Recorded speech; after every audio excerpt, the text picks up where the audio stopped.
adalah Robiah Adawiyah, seorang wali perempuan yang masyhur, di mana beliau ini hidup pada masa Hasan Basri, seorang tabi'in yang diketahui juga seorang wali yang juga besar.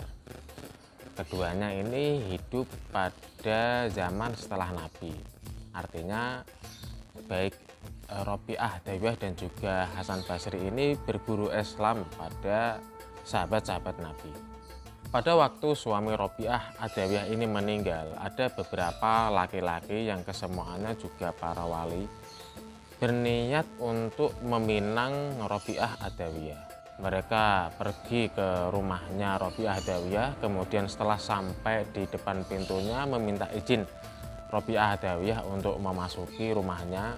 Beliau pun kemudian mengizinkan beberapa laki-laki itu masuk ke rumahnya. Setelah sebelumnya Robiah Adawiyah ini membuat satir ataupun aleng-aleng di dalam rumah, kemudian duduk di belakang aleng-aleng tersebut.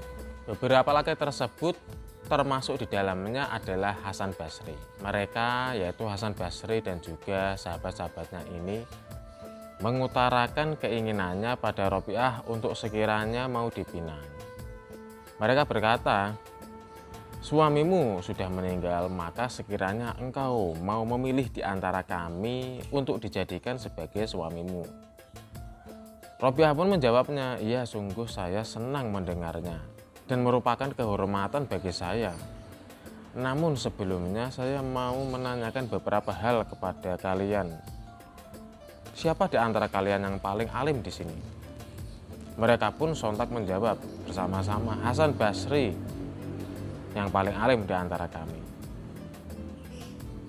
Robiah Adawiyah kemudian meneruskan pertanyaannya kepada Hasan Basri. "Apabila engkau bisa menjawab 4 pertanyaan, maka aku bersedia engkau nikahi." Hasan Basri pun kemudian menjawab, "Silahkan bertanya, akan saya jawab jika Allah memberiku kemampuan untuk menjawabnya. Tentu saya akan menjawabnya." Robiah pun mulai mengajukan pertanyaan serius kepada Hasan Basri, yang isinya adalah, pertanyaan pertama, "Jika aku meninggal, apakah aku keluar dari dunia sebagai seorang muslimah atau seorang kafir?" Hasan Basri tak bisa menjawab. Ia berkata, "Saya tak bisa menjawab, itu hanya Allah yang tahu." Robiah pun kemudian meneruskan pertanyaannya. Yang kedua, "Ketika aku dikuburkan, kemudian datang malaikat Mungkar Nakir untuk menanyaiku, apakah aku sanggup menjawabnya ataukah tidak?" Hasan Basri lagi-lagi tak bisa menjawab. Ia berkata sebagaimana jawaban yang awal, "Saya tak bisa menjawab, itu hanya Allah yang tahu." Robiah pun kemudian melanjutkan pertanyaan. Oke, pertanyaan ketiga. Ketika manusia digiring pada hari kiamat, kitab-kitab beterbangan. Maksudnya adalah kitab atau buku amal yang malaikat mencatat setiap perbuatan manusia. Malaikat ini adalah juga penjaga peti berisi catatan tadi. Di bawah arsy, disitulah malaikat menyimpan dan juga menjaganya.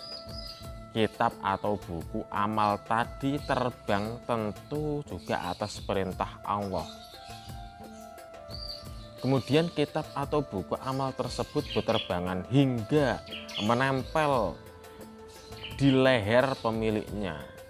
Lalu malaikat mengambilnya dari leher orang tersebut agar supaya memberikannya ke pemilik atau orang yang bersangkutan tersebut.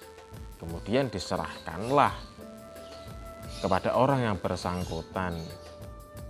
Jika orang tersebut menerimanya dengan tangan kanan atau arah kanan, maka ia adalah tergolong orang yang mukmin taat. Sebaliknya, jika orang tersebut menerimanya dengan tangan kiri atau arah kiri, maka ia adalah seorang yang kafir. Kemudian pertanyaanku adalah, apakah aku akan menerima catatan amalku dengan tangan kanan atau arah kanan, ataukah tangan kiri atau arah kiri? Hasan Basri juga tak bisa menjawab. Jawabannya seperti jawaban-jawaban sebelumnya. Aku tak bisa menjawab itu, hanya Allah yang tahu. Makhluk tidak bisa menjawab pertanyaan-pertanyaan seperti itu. Robiah pun kemudian mengajukan pertanyaannya yang terakhir.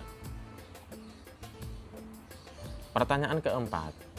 Pada hari kiamat, ketika satu kelompok dipanggil untuk masuk surga dan kelompok lain dipanggil untuk masuk ke neraka, Sa'ir, apakah aku akan dipanggil ke surga atau neraka? Hasan Basri yang mendengarnya juga tak bisa menjawab lagi. Jawabannya sebagai jawabannya yang dahulu, bahwa ia tidak tahu. Pertanyaan itu hanya diketahui oleh Allah Subhanahu wa Ta'ala. Robiah kemudian berkata, apakah manusia yang prihatin selalu memikirkan 4 pertanyaan tadi masih butuh untuk menikah? Atau ia masih sempat untuk sekadar memilih suami? Coba angan-angan itu, pikir itu wahai kalian semua. Sikap Robiah Dawiyah yang zuhud, begitu takut akan nasibnya kelak, tak lain menunjukkan jernihnya hati dari segala kotoran yang menempel di hati.